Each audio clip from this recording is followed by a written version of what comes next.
Welcome to the Finance Podcast. The topic of this episode, Private Markets, the New Traditional Asset Class by Lucas Erod, Rainer Kobler, Christian Wick-Klein and Jivan Gill, moderated by Christian Trixel.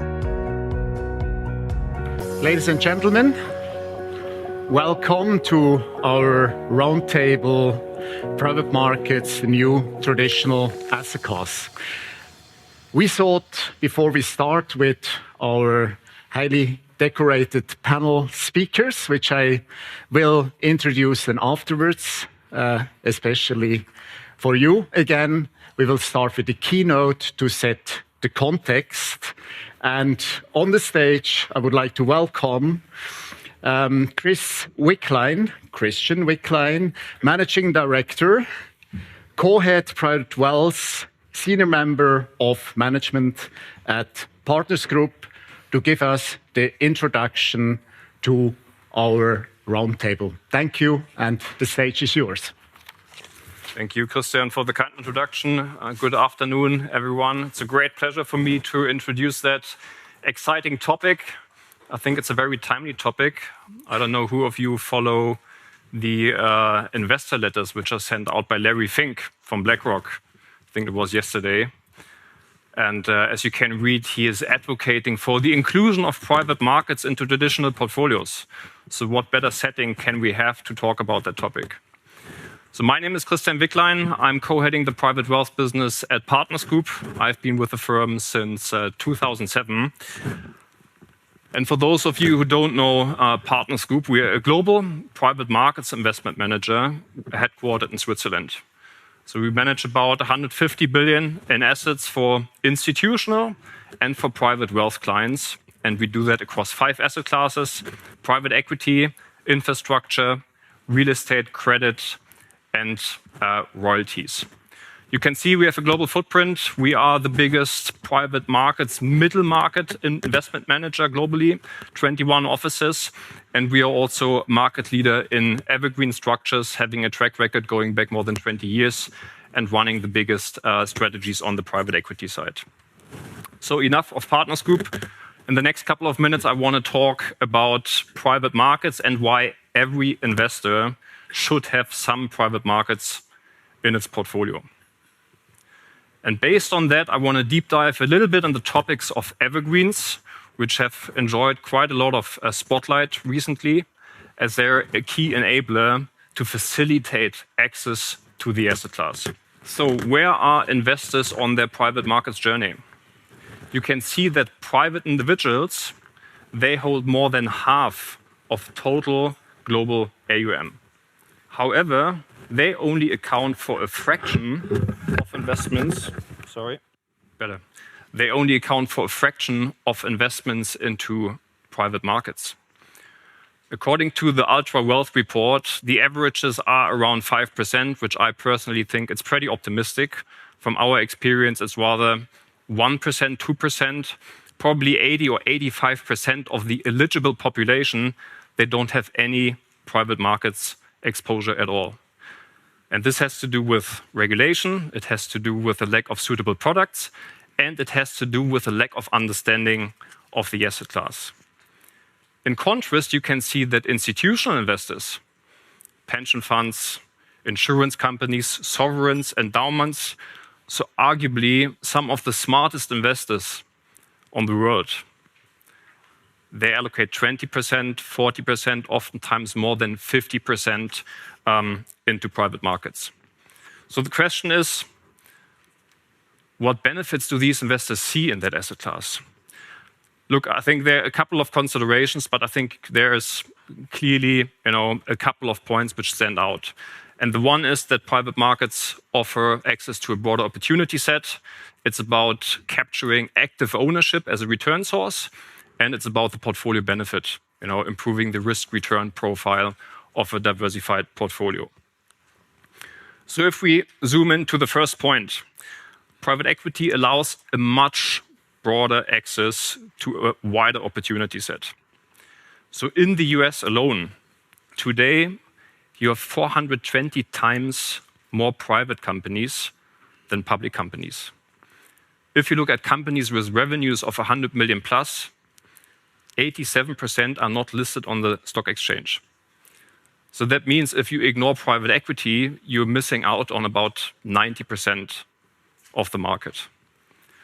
On the other side, you can see that this trend and this divergence, let's say, is accelerating. The number of publicly listed companies is declining, whereas private markets and asset class is tripling about every 10 years. So today we are facing a shrinking opportunity set on the public side with indices which are concentrated, which are dominated by a few big tech stocks. And on the other hand, you have a growing, much larger private market universe. And in that regard, also the role of IPOs has changed quite dramatically.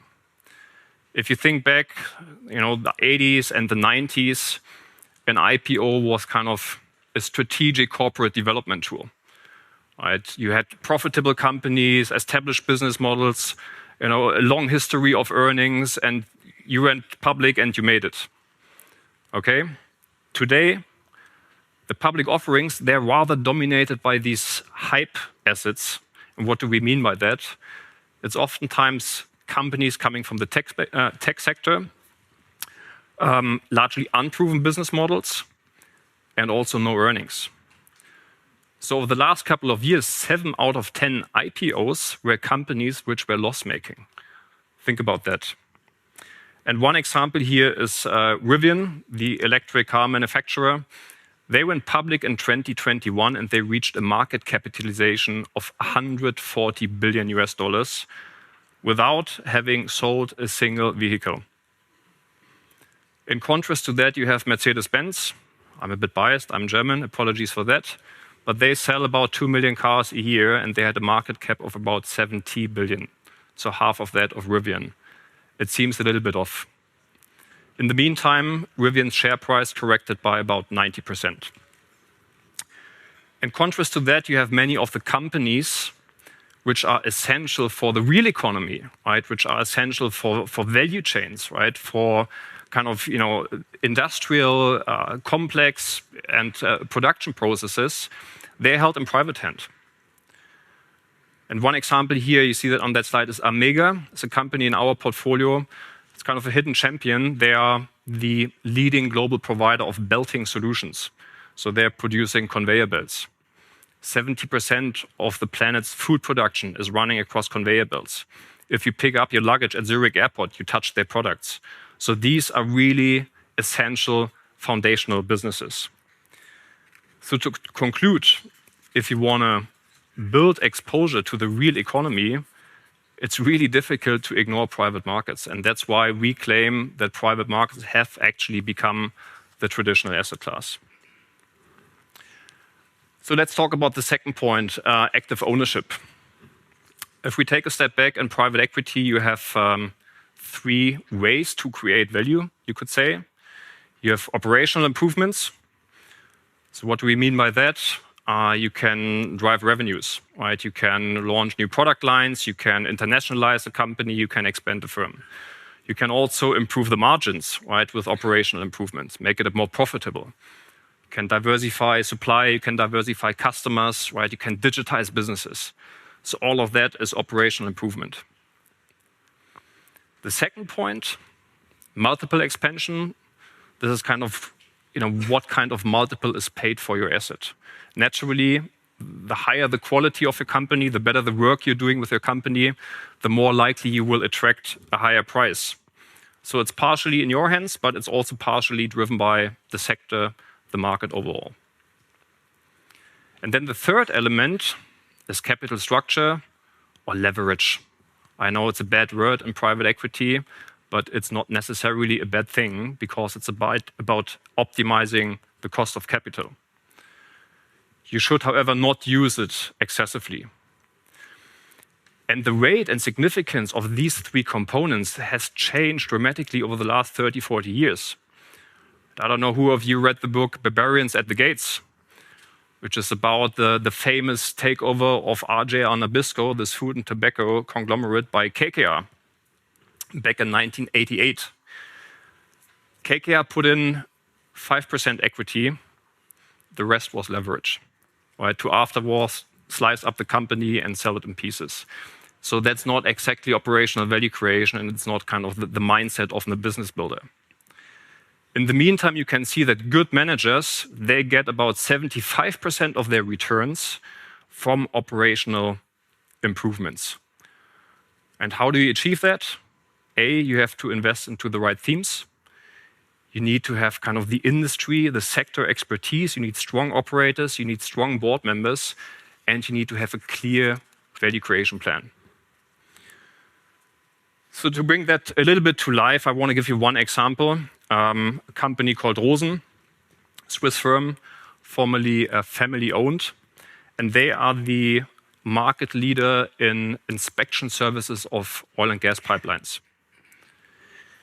So think about you are a pipeline operator 30 years ago, you are a Shell or some other company. You actually didn't have a lot of means to do early inspection. So you essentially had to wait until one of your pipeline bursts. There's a crack, there's a leak, devastating impact for the environment, and you had to fix it then. Today, you have companies like Rosen, and they have invented these molds, these devices you might see on that slide here, which is sent through a pipeline. There are like hundreds of scanners, electromagnetic sensors, which are collecting data and sending it back to the surface.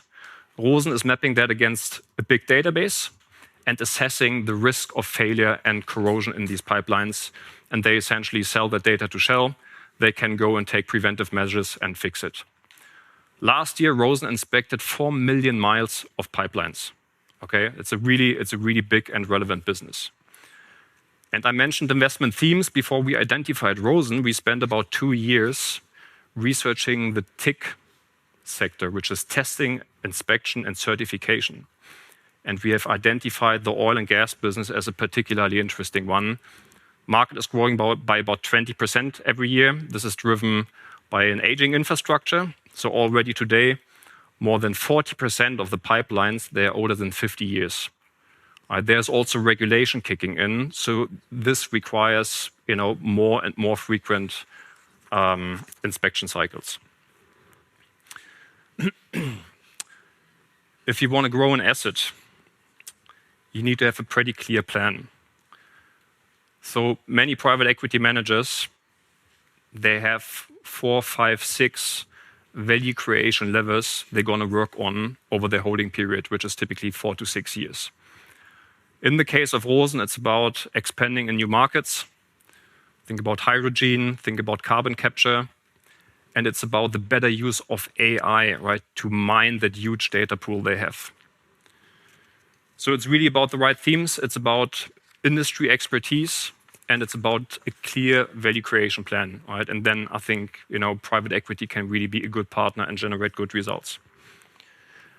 The last point, but not least, is kind of the portfolio context. What we show here is a traditional 60-40 portfolio, and I think there are various studies which show that if you add private markets or private equity, you can, over the long term, add outperformance and at the same time reduce volatility because you expose yourself to different return sources. So now that we hopefully all agree that private markets makes a lot of sense in a portfolio, I want to talk about evergreens, because the question was in the last couple of years, even if you like the asset class, how do you get access? And this was not a trivial question. If you think about closed-ended structures, traditional private equity funds, they come with high minimums. It's illiquid, you lock your money away for 10 years, and it's a pretty complex administration. With the emergence of evergreen funds, this has changed quite a bit. You can see that the allocations of private wealth to private markets, they have doubled over the last 5 years, and they're expected to double again over the next 5 years. And there are many different drivers for that, but certainly evergreens is like a key component. So it's not only about the content and the exposure, but it's also about the suitable structure to make that asset class a more traditional one. So what is it about these evergreens? Quickly want to run you through the key features. I think most importantly, these structures allow you to get invested immediately. So it's very efficient, right? You hit your target level right away and you stay invested. So you don't need to deal with capital calls and distributions. Your asset base, your returns, they're essentially compounding.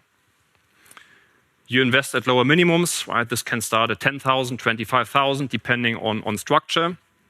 And you also have a certain liquidity element, which allows you to adjust your positions on a monthly or quarterly basis, subject to certain gating restrictions. And if you have a structure which is well managed, it should also allow some flexibility in terms of investment strategy, because they will be running forever. So these structures should be able to invest across a cycle. This means that you as an investor, you don't need to go out every 12 months and look for the next manager and the next strategy to allocate your capital to. Right? So this can really be a very powerful core holding. And last but not least, if managed well, the returns you can achieve with these structures is pretty similar to closed-ended funds. And I want to deep dive here for 2 minutes because I think there's still a lot of confusion, right, between the different return metrics. What you see on the left-hand side is kind of the return profile of a traditional closed-ended private equity fund. You as an investor, you make or you give a capital commitment of, let's say, 1 million at day one, and this will be drawn down in small tranches over the next 4 to 5 years. So you can see that your investment exposure is building up, and once the manager starts to sell down assets, you get your distributions back, and your investment exposure is tailing down. The returns, these fantastic IRRs, you only earn on the little bit which is invested, not on your commitment. With Evergreen, it's different. You're fully invested day one, and your capital stays invested and is compounding. It's a bit more like a mutual fund. So let's say you achieve a 10% annualized return with your Evergreen over 10 years. This will compound to a 2.6 times investment multiple. To get to a 2.6 times multiple with a closed-ended fund, you would need to have an equivalent IRR of 22% net after fees, which is pretty ambitious. So 2 takeaways here.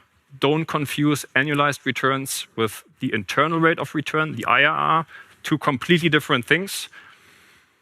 And you can also see that evergreens really have the potential to deliver pretty attractive private markets returns. Putting that to practice, what you see here is our Partners Fund. It's the longest running evergreen fund in the market. That's why I picked it to show you, right, since 2003, when we launched the fund, through good times, through bad times, you could achieve attractive long-term returns of about 10% net. And those investors who have been with us from day one, they're looking back at a 5.5 times investment multiple. Now, we had the pleasure to be the early movers when it comes to evergreens. Right? We started in the early 2000s to launch the first couple of structures. And you can see that ever since, this segment really demonstrates a key pillar of our business, right? So about a third of our total assets is sitting in evergreens, about 50 billion. And we went through quite some crazy market environments without ever having to gate one of our flagship funds. And while we have been, I would say, more or less alone for the best part of 15 years, you can see that over the last couple of years, the market has been absolutely exploding. We now have the US household names, right, the KKRs and the Blackstones, right, who entered the market. They typically have a direct investment focus. You have other players, who rather focus on secondaries, which is another sub-strategy of private equity, co-investments. Yet other managers, they build fund-of-fund structures, within these evergreens. So it's really a lot of strategies, a lot of players out in the market. And most recently, you can see that even the traditional long-only managers are pushing big time to come into that space. So what we expect is a clear divide going forward between kind of the more active managers who own and operate assets, right, to also bring the sector expertise, and those which are rather, I would say, passive, aiming for scale, which will also probably come with a slightly different return and probably also fee potential. So the market is growing fast. It's getting crowded, which also means that for investors, it's getting a little bit more challenging to navigate that space, as naturally return dispersion will increase over time, right, with more players coming online. So look, I think, when you think about evergreens, we wanted to leave you with some, we call it lessons learned, right? Some key considerations people should think about and should also ask the managers you're talking to. And there are a couple of key points. And the one is certainly the question if a manager has the right investment content to run an evergreen. I think there are some fantastic groups out there who achieve fantastic returns in closed-ended structures. There's nothing wrong with that. But it's a different story putting that into a relatively liquid vehicle. Let's say I'm a manager and I'm doing healthcare investments in Scandinavia, and I have perhaps like 3 or 4 transactions I do every year. I should really offer that in a closed-ended fund, because in an evergreen, I need to do something with the money I get on a monthly basis or on a quarterly basis. So either I park it in cash or I take chunky positions, right, and I run concentration risk. So it's not so trivial, right, the whole management of these structures. And then the question is about access. Do you as private wealth investors get the same transactions as the big institutional investors? Or will you end up in a portfolio where you're picking up the leftovers? Very, very big difference in terms of return, right? Alignment of interest. The other point is about growth. How quickly are managers growing these vehicles? Mind you, if you double your fund size in a year, that means that 50% of your portfolio will be invested in one vintage year, which can work out, but also it cannot. Right? So it's a concentration risk you need to think about. So I think a measured approach to building and scaling portfolios is really important here. And then a big topic, probably we could talk for hours about, is valuations. You need to make sure that there are certain processes in place, right, that you actually have a fair valuation. In the meantime, people will call you out if your NAV stays stable, even if the market is dropping by 10 or 20%. There's some disconnect. And guess what? If people don't trust your valuation, take their money and redeem. And this is destabilizing your fund, right? Impacting other investors too. So think about that as well. And last but not least, I think while everyone seems to be comfortable offering 5% liquidity per quarter, make sure you see the stress tests, right? Make sure managers have actually proven that in more challenging times, that they're able to deliver on that promise, because otherwise, again, there's potential for disappointment, which you don't want to have in an evergreen. With that, I would like to thank you, some concluding thoughts, and look forward to discussing the one or the other point in more detail on the panel. Thank you very much.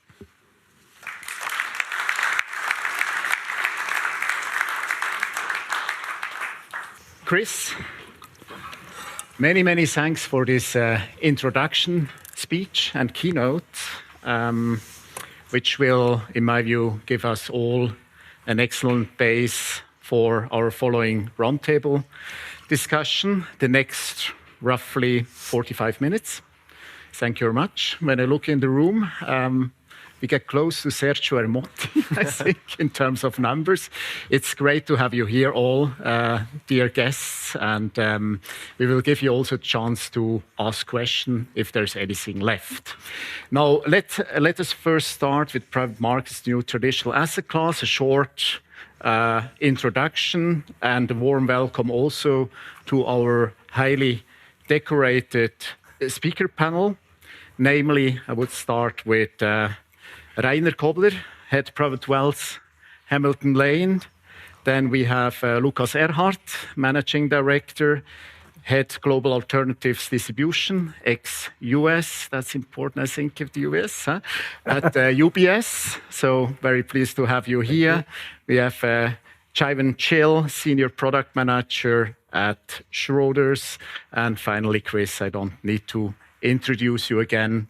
And for me, it's a great pleasure to have you here. My name is Christian Trixel. I'm partner at Investment Associates Private Market Solutions and senior advisor to the Good Guys company asset management consultancy group, and some of my colleagues are here as well. Nice to see you. Now, we will focus the next 45 minutes to certain points which came up. And I think probably one of the most important ones, we will deep dive into the democratization of private market investments. I think it is a very important subject. We learned as well, it seems to get a more and more crowded space. We will talk you through private market offerings and some sort of innovations, of course. We spinned in some Swissness as well.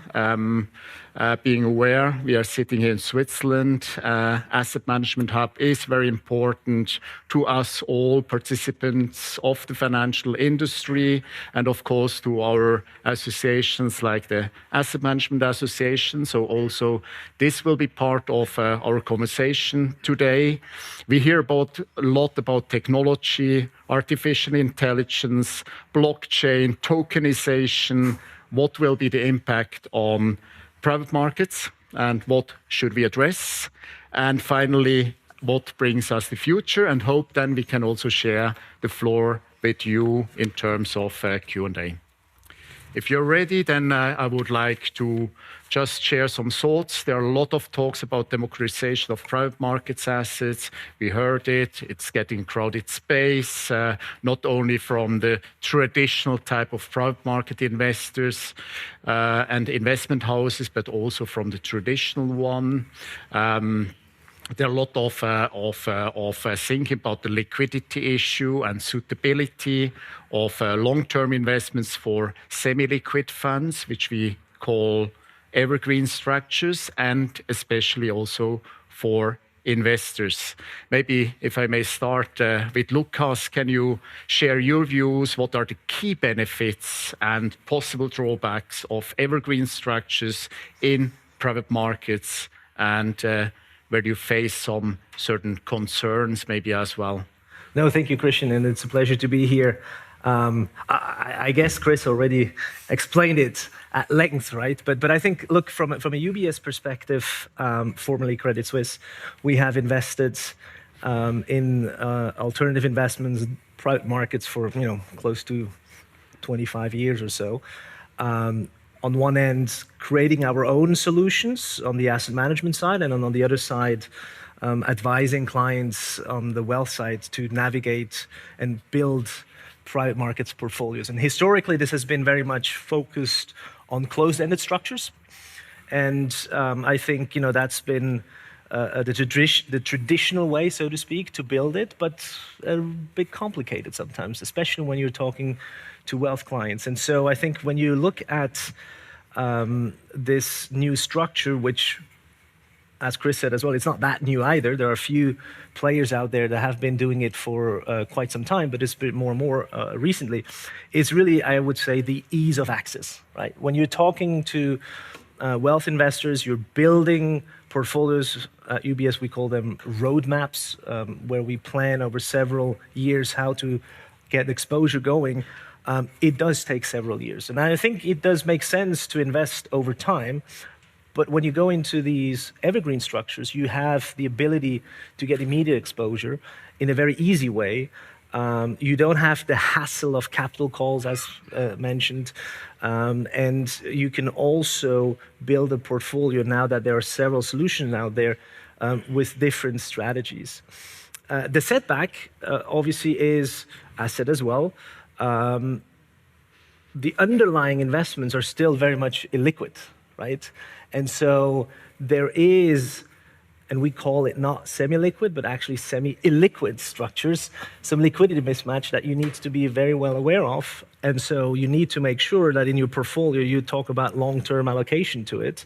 And when you're talking this with clients, you also inform them about the setbacks on the liquidity so that they don't get surprised when they want to get out, and probably everybody else wants to get out as well. So immediate access, easy access, nice diversified portfolios with more and more building blocks, but on the setback, how to really implement it, that's where I guess advice makes sense.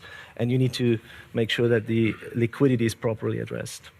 maybe a little bit of a long answer, but that's a little bit how I would see it from my side. Was already very comprehensive. Can I just ask you on the back of that, maybe an additional one, which, I mean, we went through experiences, especially coming also from the real estate side, which were partially probably also affecting one or the other houses presenting here. But factually, you know, how do you make sure that this cannot happen in a structure like evergreen, or respectively, maybe you cannot make sure, but factually, can you think about to have a mechanism, or do you have a mechanism of a shock scenario which helps you to calibrate this type of risk? Well, look, I think to Chris's point earlier, right? You need to work with managers, and that's what we do, right? We select managers, we select specialists, and then build our own kind of baskets or solutions with managers that have a certain experience in this field and hopefully have gone through several cycles. And by that, you kind of see in the due diligence how they have been acting during these stress periods. And so then I think, you know, it's really about how you build that portfolio, how you put those managers together, how you put structures together that you maybe also get, I don't know, some kind of rental income if we're talking about, you know, real estate to offset potential or to give you some kind of liquidity in addition to the liquidity buffer that you actually need to have, right? And I think in some cases you may need to have larger liquidity buffers than in other cases, right, if there's potential uncertainty.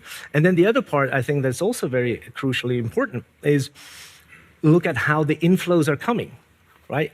So basically measuring not just the outflow potential, but also the inflows to make sure that you actually can invest in the right time and don't certainly have this mismatch, right? So I think it's very much about making sure you're working with managers that have experience through cycles.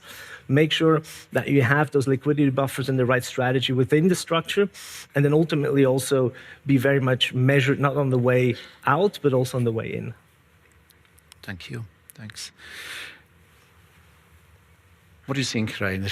Hamilton Lane, you know, are there certain conditions you would consider, say, to an investor, here is definitively an illiquid structure, a better proposal? Thinking about a lot of crowded, as you said before, but also a newer type of subjects which are coming up, like infrastructure investment, which is definitively somehow more like a long-term investment. So where do you say stop here? We should... I mean, generally private markets is long-term investments, right? So I wouldn't say infrastructure per se doesn't work for an evergreen structure and should always be in a closed-end format. You just need to manage liquidity and sort of liquidity within the portfolio, and instead of monthly or quarterly, you may adjust to semi-annual or annual, right? To get a bit closer to this mismatch which was discussed. Look, generally speaking, those investors that go into closed-end structures are the ones that, one, have a lot of experience and have done it in the past. They oftentimes say, I want to invest very thematic, right? In an evergreen structure, this is hardly possible because the funnel gets way narrower. And so the selection there is obviously much smaller as well in the end. And so again, to Chris' point at the beginning, if you want to have access to a GP, and again, we're talking sometimes about the top quartile GP that does 4 or 5 transactions a year, they shouldn't be running an evergreen structure. That doesn't work. That's like a huge liquidity mismatch, and they don't have enough power to deploy the capital that potentially flows in on a monthly and quarterly basis. And so if you look for these niche managers or niche strategies, or I see some investors saying, I want to play vintages. In 1 year, I want to more lean into secondaries. In 1 year, I want to more lean into credit. And you don't want to hand this over to the manager, to the general partner, saying, you're responsible to manage my portfolio. I'm going to do it on my own. Those clients oftentimes go in closed ends. And the last thing, it has been discussed, I mean, in the end, in an evergreen structure, you always have a bit of the danger that potentially investors that enter the fund misbehave at a certain period of time. And so if you're a large investor, you always have to think about, okay, a 5 billion fund, evergreen, do I really want to deploy 500 million or $1 billion into that fund where I'm like 10% or 20% of the entire fund size, A? And two, if all investors run out, and people start redeeming, there's not enough dry powder or enough investment capital in the fund to redeploy. And usually those times are the most interesting ones, like a global financial crisis, because suddenly secondary markets or the secondary market becomes very relevant, but you don't have investment capacity. And so a lot of those large institutional clients then decide to go into the closed ends because they don't want to be sort of forced or being put in a bad situation just because other investors behave differently in that structure. So that's where we see a lot of clients actually choosing then the closed end versus an evergreen fund. Jaivan, when you say factually there is no, well, we saw it on the slide of Chris, you showed a case that you do not leave a lot of performance on the table for actually investing in evergreen structure, but somehow there needs to be somehow of some sort of yield pickup when you invest in illiquid type of GPs, right? Yeah, thanks for that question. I think it's interesting because the premise to that question is that you invest in an illiquid asset and therefore you should have an illiquidity premium. And if you invest in an evergreen fund that provides liquidity, you are then not capturing that illiquidity premium. And I think to Reiner's point earlier is private assets are illiquid in nature. So in private assets, liquidity is not necessarily a risk or a premium that you capture, it's just choice. Right? You've made the choice to invest in illiquid assets. So I would argue that the illiquidity premium is not what's driving performance in private markets. What's driving performance, and that's what Chris also mentioned earlier, is really operational improvement of the asset and value creation at the asset level. And so that's one underlying factor that I would say is present in both structure, whether you invest in closed-ended or in evergreen structure. You get access to those assets and you get access to that value creation and that driver of performance. The other thing that I think is fair to say is you sort of have to compare apples to apples. And Chris's slide tried to do that by saying I'm going to compare closed-ended drawdown funds to evergreen vehicles. And there, again, it depends on how sophisticated investors are. So if I look at a drawdown closed-ended fund, then if I'm very efficient at my use of capital and I'm highly sophisticated, I can think about what the next capital call is going to be, invest my cash while it waits to be called in a very efficient way, then maybe closed-ended structure is for me and I can be very efficient with my capital. Whereas if I'm a private investor, I don't necessarily have the operational capability to manage many capital calls or many distributions, think about what my next reinvestment will need to be for that distribution, then evergreen is perfect for me because the manager's doing all of that for me. So I think that's how I would compare the illiquidity premium, if you want, or the performance of both. And maybe I add here, because Chris' slide was obviously very impressive, right? The 10% net doesn't sound super sexy, right? But you get to 2.6 after 10 years. And then he was saying on a closed-end side, if you want to achieve the 2.6x and a 22% IRR, sounds pretty impressive. We've just come out with our market overview, and the astonishing thing is only 6% of all general partners achieve a 2.6x net and more. So it's 6% of all general partners achieving a 2.6x or more. So you really need to pick the right GPs to actually outperform the 10% net that you get on an evergreen space. And I found this number quite astonishing because every one of us here probably picks the right managers, but 2.6 is a very, very high multiple. That would be a preconditio. But factually, what would be your answer to investors? Say, well, the liquidity costs you. But you say, okay, that's X minus. Yeah, look, again, throwing out some numbers. Today, the evergreen space is about 5% of the total market, right, of total private markets. If you ask our CEO, and compliance is not here, but he's saying over the next, in 2035... You never invite compliance. Exactly. In 2035, he's saying he wouldn't be surprised if a lot of investors had 50% of their allocation in private markets. Now, illiquidity premium, right? In my view, it doesn't really exist. I know it's a word that's used a lot. In my view, it doesn't really exist. People expect illiquidity premium to go into a monthly or a closed-end structure. Because why would you go into a cumbersome private equity fund if you don't outperform public equity.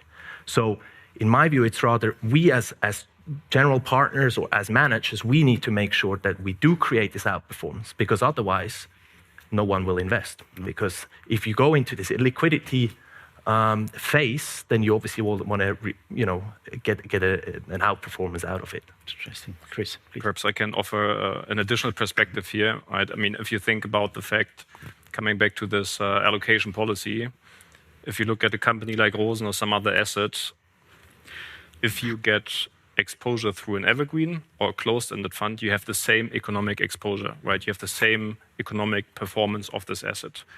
So in that sense, it's a bit a philosophical question, right, about this premium dilution. And as Javan said,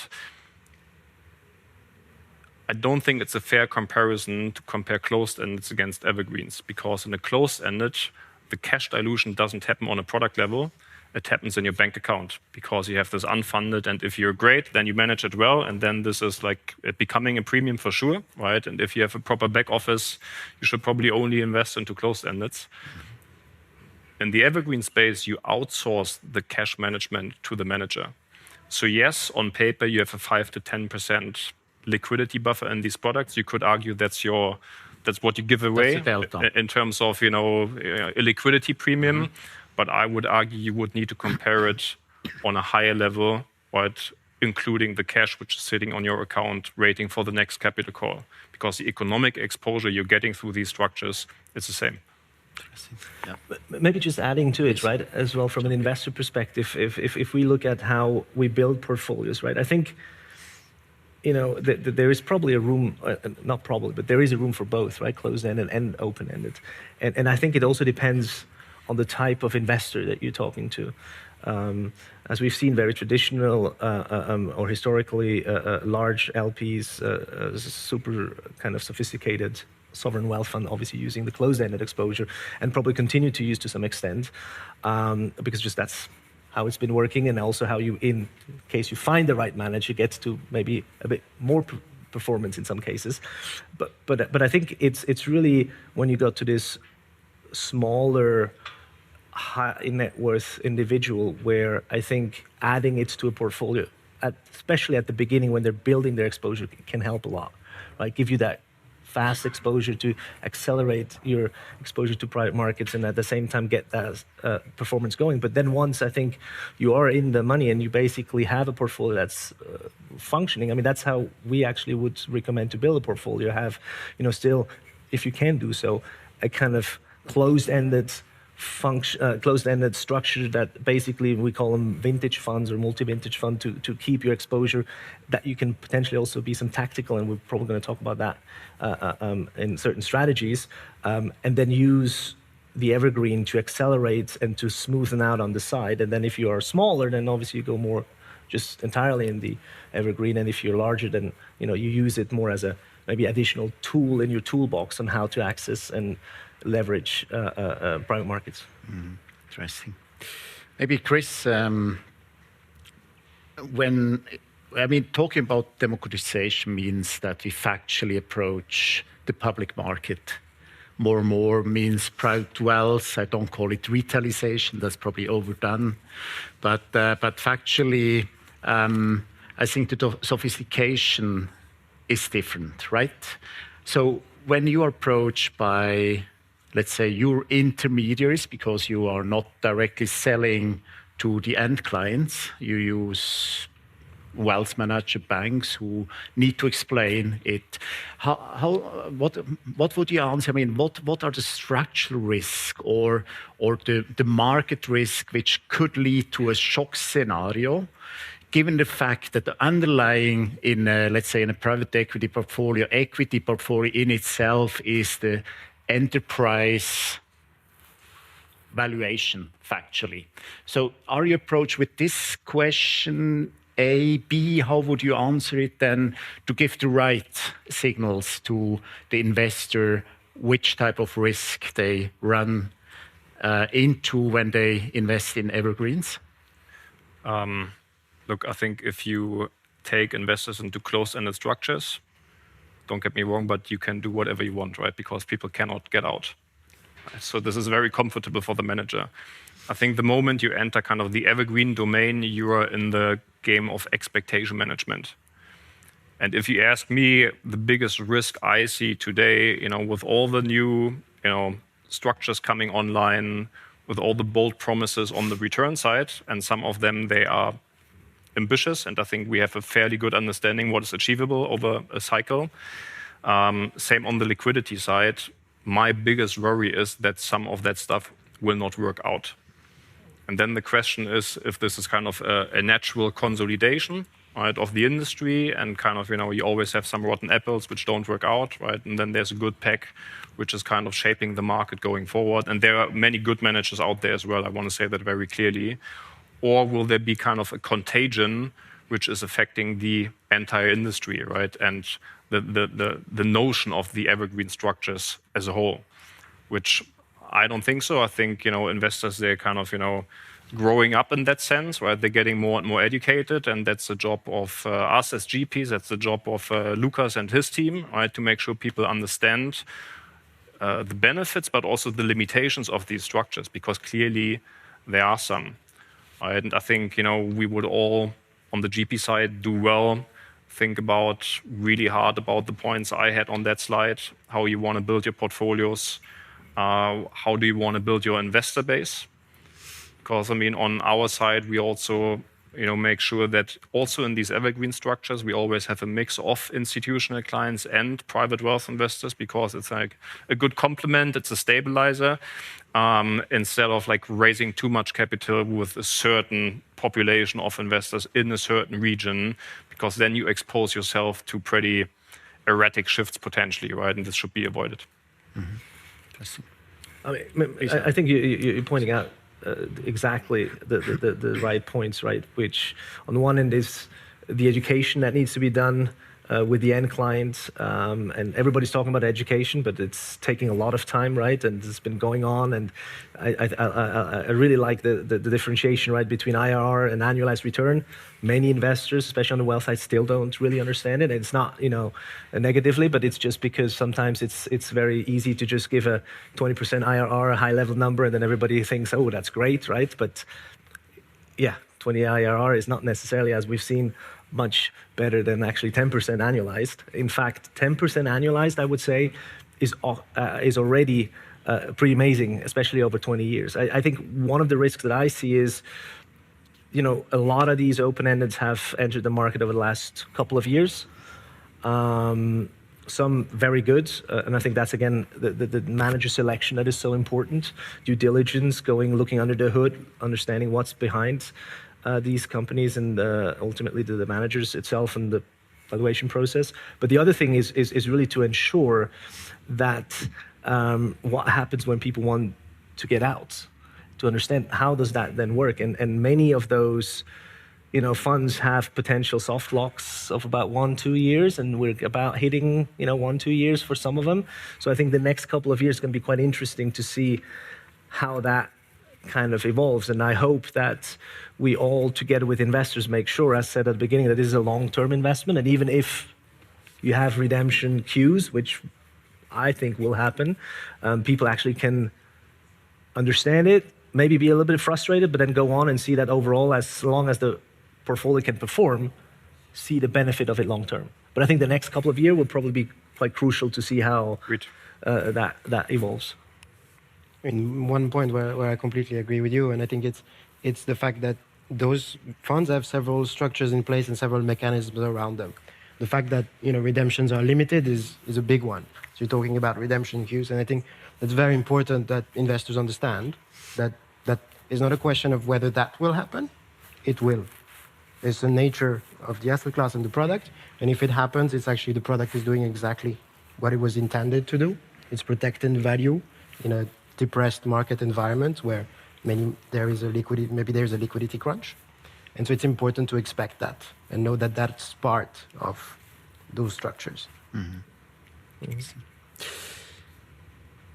Rainer, you see certain asset classes, talking about private equity, which is probably most common, oldest one. We were talking about RJR Nabisco deal, KKR, a fantastic book. I love it.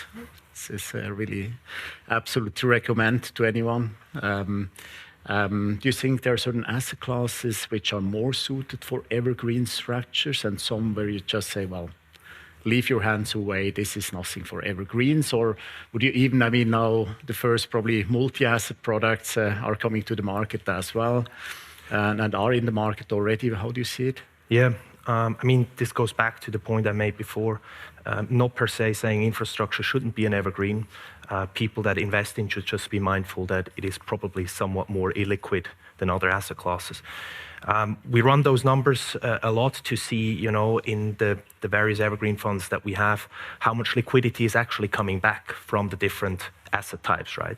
So credit is around 40% that's coming back on an annualized basis. You know, secondaries is around 30%, and private equity being around 20%, so 5-year hold.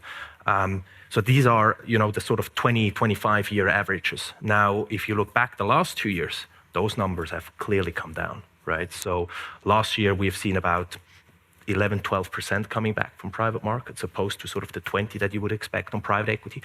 So private equity also, the distributions, they come in cycles. And so whilst we have those averages, if in a given year where distributions are low and clients want to get out, you know, you face this illiquidity mismatch or this liquidity mismatch.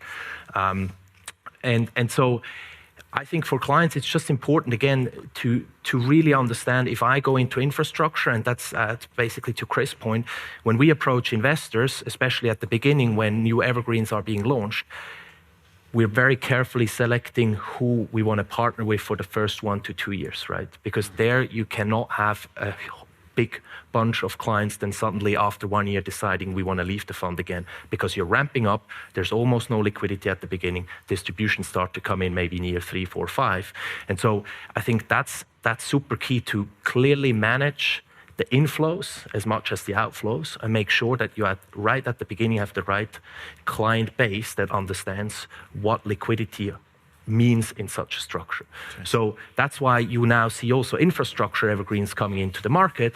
And what you may add is then you may add secondaries instead of only directs, where you can also add a little bit of liquidity. But again, I mean, we've discussed this and said this over and over again. It is an illiquid asset class that we try to somewhat liquidize, but it's not a liquid asset class. And it should certainly, and that's again, to UBS and all the wealth managers out there, it should not be sold as a liquid asset class. Yeah. I think that's a very important point. What was the rationale actually of the lower cash flow which was coming back last year? So the lower cash flow that's coming back is basically what you see. Private equity firms haven't really been able to exit in the market. And there's various reasons to that. This hasn't just happened last year. It sort of started a little bit after COVID. 2022, it started to drop. 2023, 2024, the M&A market was sort of closed. IPO market is closed as well. Small remark here, in the mid-cap space, IPOs only make 5% of our exit path, so it's not the majority of our exit, but IPOs generally stimulate the market and make buyer and seller being more active. And so that the last few years have been so volatile that a lot of private equity firms that wanted to sell, so what you see is companies that have been held for 4 or 5 years, the multiples generally tend to be slightly higher to what new assets or new companies in the same segment, same sectors are being bought today. Those entry multiples are typically a bit smaller. So buyers and sellers haven't really found each other when it comes to pricing. And so that's one of the main reasons why there hasn't been much exits over the last few years. Yeah. Good. Let's turn to a bit more into the offering space. I think that might be interesting. So after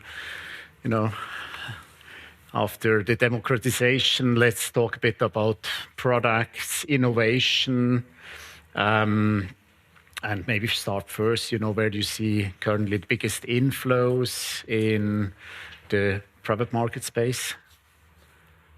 Lucas, if you want. Okay, so from an investor base, if we look at UBS's kind of wealth business, and we just for those that didn't know, I mean, obviously we included or combined CS and UBS Wealth, and now we also join forces with asset management and have one unified global alternative unit that's pretty big in terms of size, 300 billion and so forth. So on a yearly basis, we deploy about 30 to 35 billion in alternatives. And so if I look at the open-ended space, I believe we have about 22 billion in that across funds that we've selected, across some of our own in-house solutions. And if I look year to date, I think, without mentioning any numbers, but the majority of the flows have come from private equity and private credit, specifically private credit. If I go within private credit, I would say almost the majority is coming through open-ended solutions. And I guess that's probably back to what you were saying, is that historically there's been quite a bit of distribution coming through anyways, and that's probably also lent to private credit solutions being quite favorable in the evergreen structures. In fact, even some of the more institutional clients are only going through evergreen structures. On the private equity side, it's also interesting. It depends a little bit region, so that's why I think it's very important as a GP to kind of keep an eye on that. In Switzerland, we have about 50-50, which means 50% is closed-end, 50% is open-ended. In Asia, it's almost 90% open-ended versus 10% closed-ended, as Chris knows as well.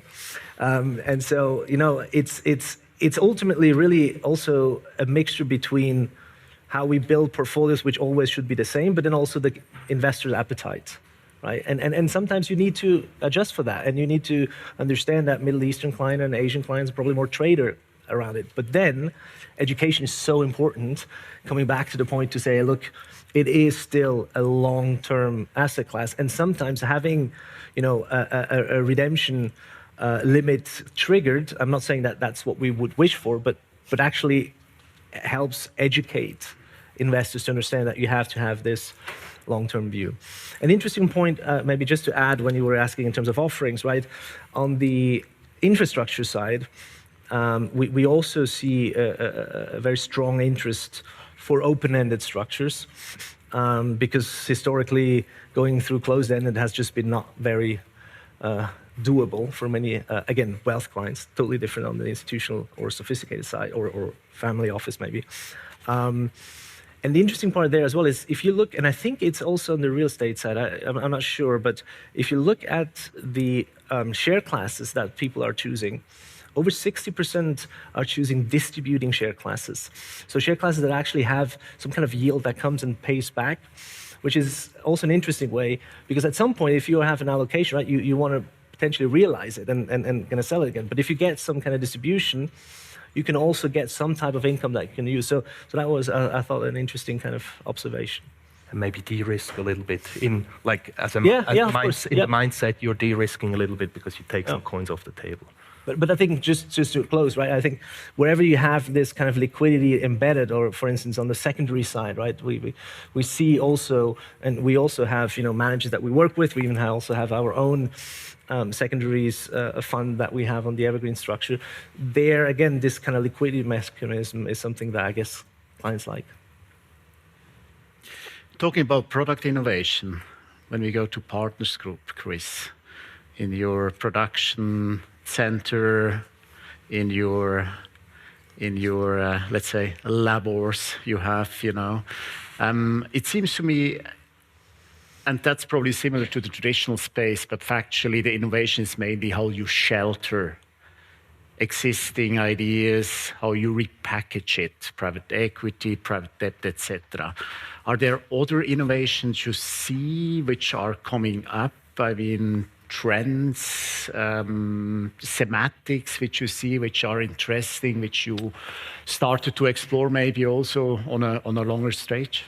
So I think generally I would echo Luca's assessment, right? If you look at flows, I think in the US about 70% of the recent flows went into credit, which shows you that there's a demand for yield, right? And probably it's the biggest bucket in terms of allocations in an SAA. I I think on a relative basis, the strongest growth you see more on the private equity and infrastructure side, right? So we would second that also in our platform. But coming back generally to the question about innovation and what kind of solution makes sense, right? I mean, you don't want to produce something which you hope sells, but you need to get some decent market feedback, right, around what are the gaps in your product offering, right? And I think there are providers who have like pretty well-established shelves, like UBS, right, where you have a lot of different solutions. Some other players, they start to build their shelves, right? And so you have different kind of discussions, different maturity levels.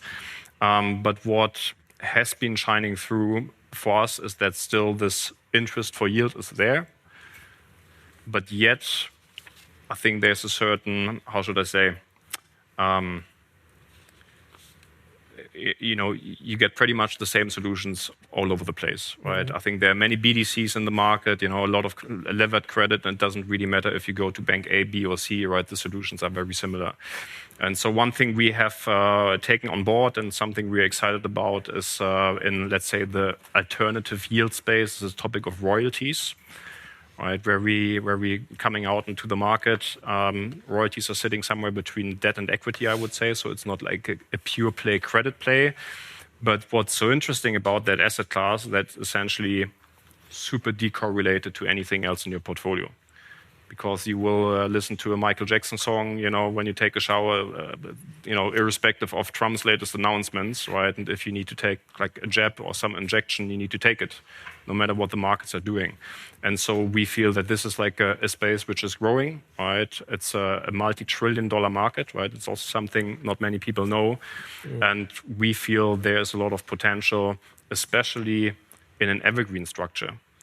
Because we're not the first ones thinking about royalties, and there have been some players who have been doing that in closed-ended formats. The problem is, if you invest into a royalty or you hold a royalty, it typically has a duration like a music right, healthcare rights of 25, 40, 70 years. So in a closed-ended structure, at some point you need to get rid of it, which might be a risk. In an evergreen structure, however, you can underwrite these transactions on a hold-for-life basis. Right, so you can hold them forever if you want. And the exit is becoming an upside case.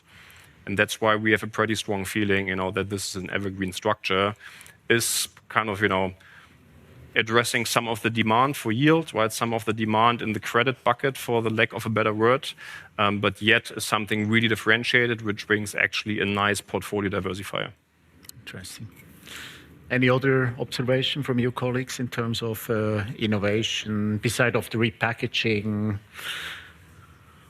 I mean, from my side, I wouldn't say it's an innovation yet, but to your point, I mean, there are different types of adjacent strategies that are being put forward, and I think some of them, like royalties, which I think make actually a lot of sense, right? And we like as well. Others where maybe we still need to really understand, does that actually fit? Ultimately, what I see, and that's more from a kind of investor perspective, is that almost that shelf is growing too fast, too rapidly, and becoming quite complex to navigate, right? I mean, again, you mentioned it, we have about 30 open-ended structures on the shelf, and sometimes people come and say, okay, so which one do I take? And so that, again, goes back to trying to advise clients and potentially also see some kind of multi-alts type of evergreens that are popping up, and we're also kind of working on some of those solutions, or maybe more objective-based approaches. Hey, get me some kind of income portfolio with evergreens, and then royalties actually comes in pretty handy, right? Infrastructure probably as well. But then you need so that type of innovation is something that we do see happening, and when talking to clients, but also other banks and colleagues, I think that's at least from an allocated perspective, again, also something that is evolving. Peter, a story. Yeah. Anything else you want to add? Yeah, maybe just to add, it resonates well with what Chris and Lucas said, but what we tend to see is, okay, you used to have this all-weather private equity solution, right? Global, well diversified. into more and more clients now asking, can we have an ETF type of setup where I can choose my puzzle pieces myself? So I can take a bit of credit here, I can take infrastructure here, a little bit of secondary here, a bit of VC growth. And so back to Chris' points, I guess all of the manager or the GPs very thoroughly think about, should we launch this next product and is there enough demand, right? Because the worst case scenario is that after 2 years you have to close it because it's not big enough and you're not raising. But we do see this ETF type of approach where more and more, especially as more and more clients enter the private markets and suddenly say, hey, I like your globally broadly diversified all-weather solution, but actually I want to have a bit more exposure into growth, especially now that it's back to market or VC or infrastructure. And so I think that's a trend that we're seeing globally. And the advantage of an ETF then would be just daily liquidity, actually, right? Yeah, I'm not saying like we create ETF products. I'm saying like in the ETF market where you can say, okay, I want India, financing only, or I want secondary only. So you can go very thematic or subject specific and pick and choose the puzzle pieces in private markets that you want, right? Because there's fund of fund, there's direct investments, there's secondaries, there's different stages, and there's infrastructure, and so you can combine your own product and make up your own solution. Which is also a little bit the question, right? That I guess all of us are asking ourselves, and I haven't really the solution to it. Is this evergreen world going to evolve into a mutual fund kind of environment where you then just can kind of allocate? The question is, I guess you can always allocate. You probably cannot necessarily go out that fast anymore, and that's a little bit the question. But yeah, these are, I think, I don't know how you see it, but these are questions that we get asked from clients, but also when we talk with GPs, right? How diverse does it need to be in order to be able to have this overview or CIO view on top versus just pick and choose, and versus making sure that you still don't forget that you have some illiquidity part in it. So we're seeing providers doing this, right? In other places of the market, it's still relatively niche, but you see providers doing sort of fund of semi-liquid funds and offering that. And indeed, because in today's market, there are different components, and so you can pick several evergreen funds to do specific things. And it goes exactly in the direction that Rainer was mentioning, which is you have then building blocks in the asset class that you can then use. But indeed, it hasn't been tested in sort of the proper rebalancing of those portfolios. Yeah, that's the question, I guess. So actually an unbundling of individual themes or strategies and stories, very interesting in terms of allocation. So this leads me maybe to the next question. You showed us this lovely chart, 5 to 15% allocation currently, which I read private is 5, institutional more towards 15%. What's your view on what should be a natural allocation, because it's a natural risk beside of liquidity? Factually, would you say, well, up to 50% makes sense, or? So, I mean, we're biased, right? So I don't know if you really want to have that answer. Who is unbiased, please? But look, I think we all agree if you do anything less than 5%, then don't do it at all, because it will not add any benefit to a diversified portfolio. It seems there's a consensus around like a minimum, a floor of about 10%, right? I don't think there's any wealth manager in the world which is advocating for less than that, right? And then depending on client profile, I mean, Lucas, obviously, right, you're much closer, but from our conversations, it can go up to like 25, 35%. I don't think it's really so much about that headline figure. It's more about what do you do with it and what is underneath, right? It doesn't mean that you take the 25% and you put it into one structure. Quite to the contrary, you can diversify across private markets, because private markets is not only private equity, right? It's not only real estate, it's infrastructure, it's credit. There are other alternatives. And then I think you can have like a bit of a different portfolio approach within that bucket. But I clearly see, and this is like, it started with institutional investors, some of the big pension funds we are working with. When you talk about private equity, they don't really think about it as something else than equity, equity is equity, right? You have very similar exposure, and so they go much higher in their allocations, right? But also they don't need the liquidity, so that's another consideration. So factually, it's not complementary substitution of an equity portfolio. Correct, right? So I think, institutions are rather around the 25% mark today, and I think, clients would probably be well served if you go to 15, 20%, something similar. I think everyone can stomach, appreciating that this need for liquidity is oftentimes more a psychological need than an actual investment need, right? Let's be honest as well. Yeah. I think I echo that in terms of allocation. When we look at our clients, again, it has to do with sophistication and also with the liquidity need, absolutely. But anything below 10% or below 5% is almost irrelevant, right? So we typically say anywhere between 10 to 20, we call, endowment style portfolios. That's obviously something that is also becoming more and more used with wealth clients, where we would go up to 30 or 40%, right? What's interesting though as well is if you look at it, typically you have either clients that have nothing, or then they have 30, 40, 50% already, right? So it's quite an interesting divergence between those that believe in it and don't. And so I think with this democratization and probably some of these tools, interestingly, I even talked to a VC investor recently who had, themselves obviously exposure through his funds, but when he was looking at one of our the open-ended shelf and some of the private equity exposure, he was like thinking, that's actually a nice way to access private equity in a broader way for my kids. And so he started then, and I would have thought he does it himself, right? But so I think these evergreen structures do help to get that allocation up, and especially, also for investors that otherwise may not allocate to it. So I thought that was an interesting point. Very interesting, yeah. You want to add, or when the chairman of the organization committee is waving, it's always a bit dangerous in terms of time. So we have another few minutes. Thank you, Bernhard. Thank you.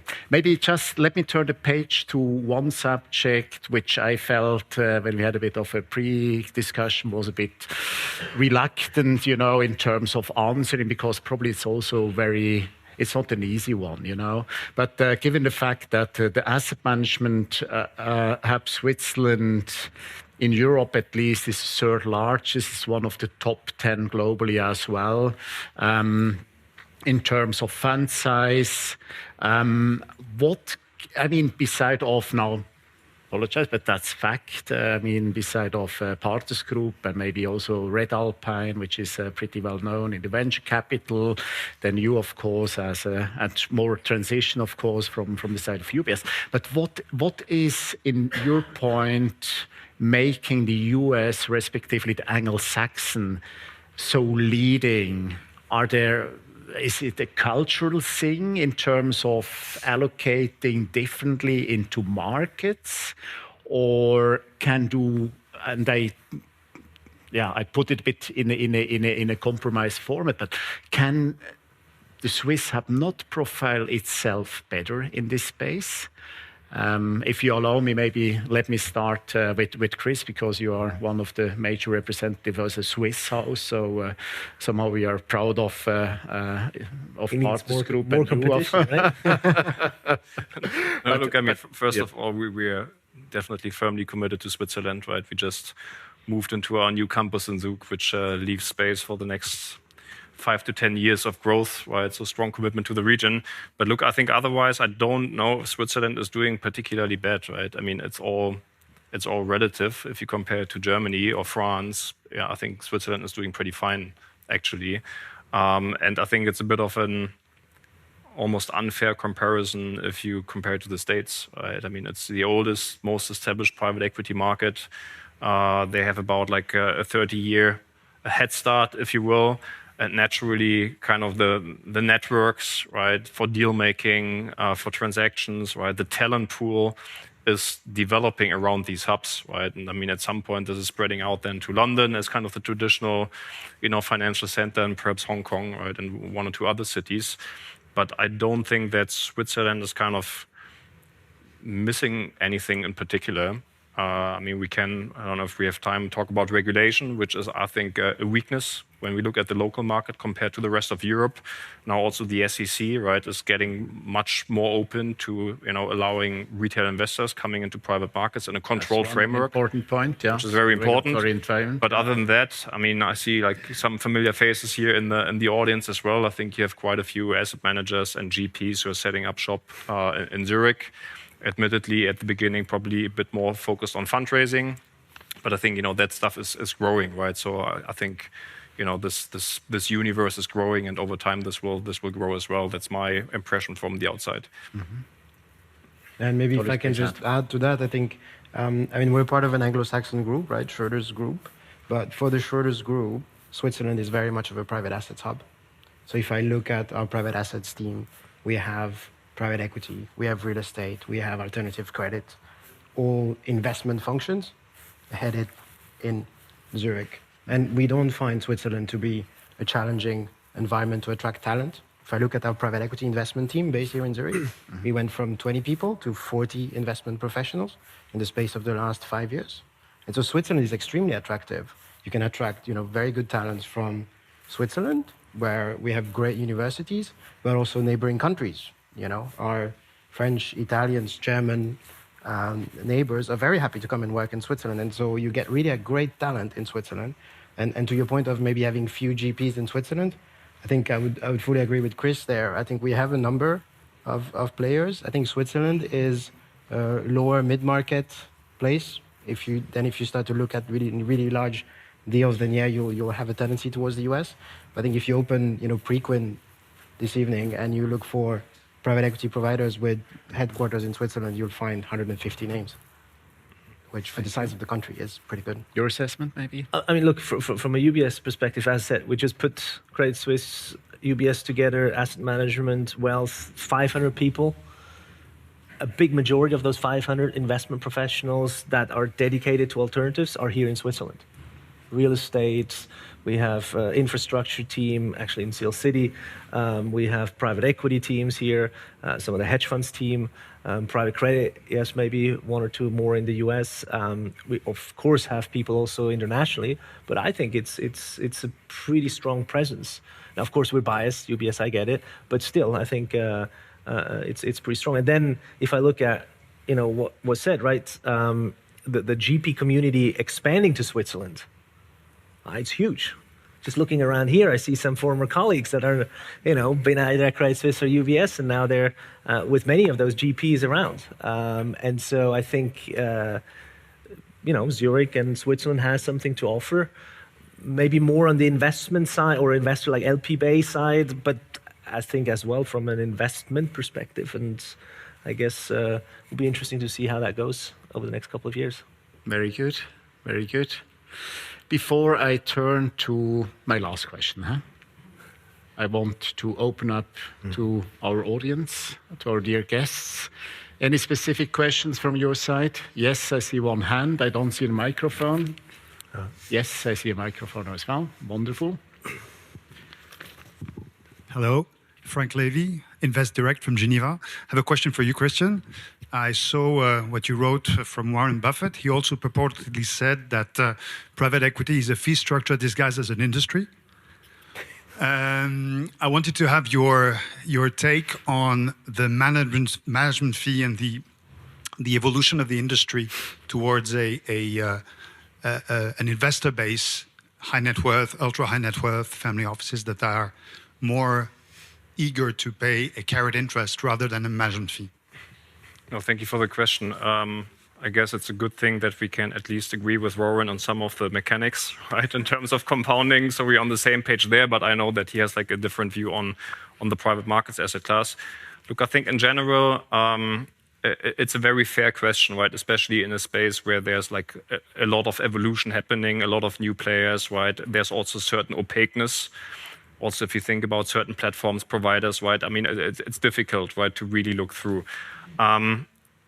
So that's why I think, part of the job is really on the due diligence side to be able to offer solutions where I would say the pricing for private wealth is at least aligned to that of institutional investors.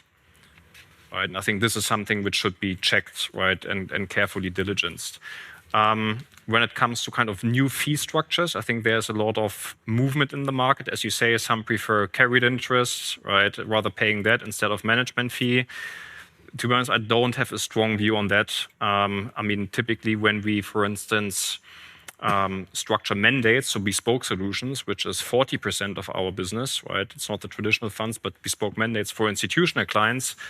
We have similar discussions, right? There are certain fee mechanisms, and for the one or the other reasons, people want to show less on that side and more on that side, and we're more flexible, obviously, to do that for these bespoke things than for off-the-shelf products, right? At the same time, I think I would be mindful a little bit about kind of incentive setting, right? I think there's a value of a management fee because it's a substantial platform you need to entertain, right? It's a lot of hands-on stuff. We cannot just scale up investments and buy more of a certain stock, but if you want to deploy more capital, we don't need one Rosen, but we need 4 Rosens, right? And we need to find the board members and so on and so forth.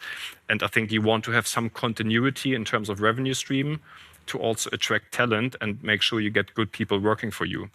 If you completely switch to the performance fee, I understand one can argue that interests are better aligned, right? Because we only earn when we earn, but it should go in lockstep with a certain base flow of management fee.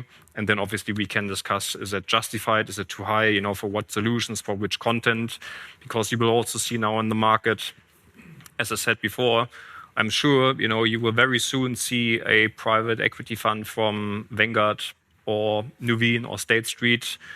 And I'm sure it's below 1%, right? It will be something in the basis points because they take another approach, right? They don't go and find the assets and work with them, but they have more of a scale game. And this is not necessarily bad. I'm not judging that, but it comes with a different price tag. Thank you. Any other question? Good. No, in this case, I will address my last one. So when Bernhard, don't feel under pressure, is inviting us in 10 years' time back on this panel, and we are talking about democratization of traditional assets and asset classes again, what do you think will be our subject we will address? May I start with you, Rainer? So I think one of the topics will not be like it's below 2% of private wealth, and I'm talking about private wealth and evergreens. I don't think the subject will be, hey, on average we see below 2%. I think we're probably discussing, should it be 10 or 20% or higher? That's one thing. Again, taking our CEO quote saying it's going to be 50% by 2035. so a nice modest way of Swiss.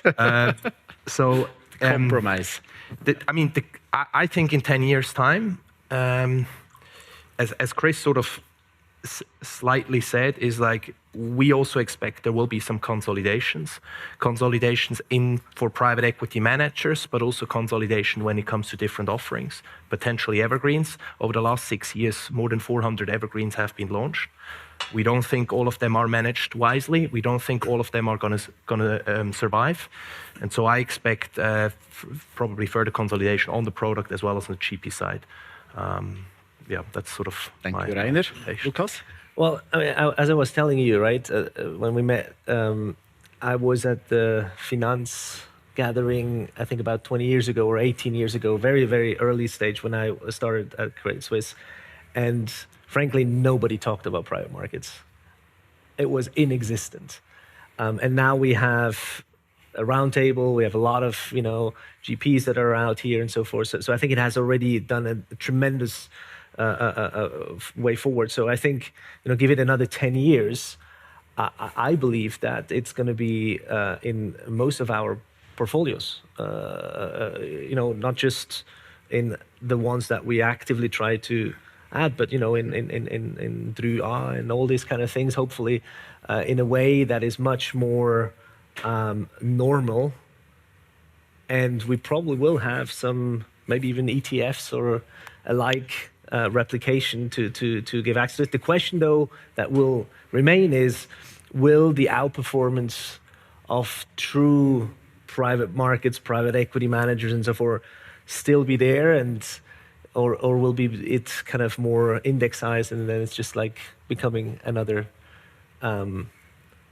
stock exchange? Which, by the way, right? I mean, stocks are also traded companies. We're talking about non-traded companies, and the more there are, the more secondary markets we have, and so forth. I think it's going to be a very interesting future, but I don't really know what exactly we'll be talking about, but I'm sure we're going to be talking about it. Thank you, Lucas. Tom?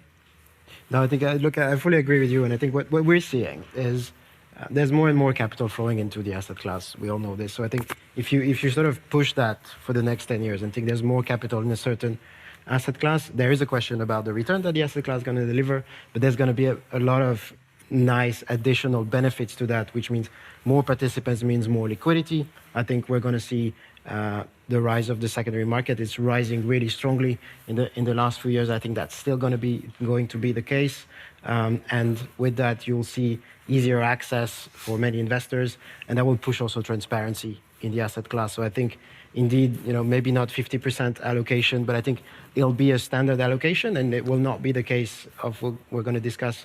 If I should do private assets, it's going to be what should I do with this 20-30% private asset allocation that I have, which are the different buckets that I might want to use in there. So I think that's probably the discussion we'll have in 10 years. Hopefully, I mean, what you have here on this panel, by the way, I found it quite interesting, is if you look at the evergreen fund landscape, you have the three providers that have the longest standing funds. I mean, you've launched way before, but Hamilton Lane and Schroders Capital launched in the same year. So we're part of the providers that have been operating these type of funds for now 5 years or more. And I hope in 10 years we'll still be here with many more lessons learned. Thank you. Chris, beside of Partners Group being close to 1,000 billion of assets. Like, I think in 10 years, Trump will be 90, roughly. So let's hope we don't see the fourth term. His fifth presidentship. Exactly. We don't hope that. So look, I think the divergence you see today between public and private will continue, right? So private markets will continue to dominate kind of what's happening in the real economy. I'm absolutely convinced about that.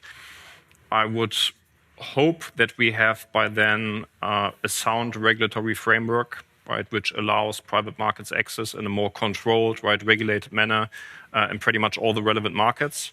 And I quite frankly think that managers who are not able to work across sectors, right, across asset classes, and really have a serious eye on tech enablement and AI, they will be out of business for sure. Right, so I think this is, and we didn't have time to talk about that, but this will be the single most important driving force, not only for our industry, but for the economy, because business models are changing, right? The boundaries between sectors, they're getting blurred, right? So you need to have that respective knowledge and capabilities and a clear strategy, what you want to do with your assets, right? How you underwrite, what you do with your portfolio companies, because otherwise, you will be left in the dust. Thank you. Thank you. I really enjoyed it. Rainer, Lucas, Jaivan, Chris, thank you very much for joining us. Thank you. Finally, the mandatory risk warning. The content of this episode is for general information only and is not a recommendation to buy or sell any financial products. All information is supplied without guarantee, and this is not an investment advisory.